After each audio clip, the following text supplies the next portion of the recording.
Ждрепката посека во баражот за влез во втората македонска фудбалска лига да се соочат Слоговиница како шампион на трета лига Исток и Преспа како шампион на трета лига Југозапад. Екипата на Слоговиница, предводена од штипскиот стратег Емил Грнев, се прошета низ трета лига Исток и лесно стигна до освојување на шампионскиот пехар.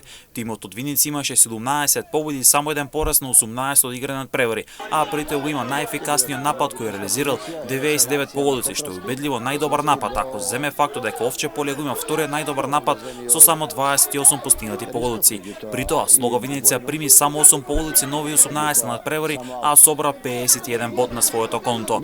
Екипата на Слоговиница во сезона 2022-2023 испадна од втора лига во трета лига Исток, а по 2 сезони поминати во третолигашкото друштво, екипата од Виница е предможна за враќање во втора лига. Екипата на Преспа отресен со 15 победи, 4 ремија и 2 порази, стана шампион во трета лига Југозапад. Тимот од Ресен го има вториот најдобар напад со 49 погодици, за тој на Сатеска со 60 погодици, а при тоа Преспа има најдобарата одбрана која е примила 16 погодици, има освоено 49 бодови.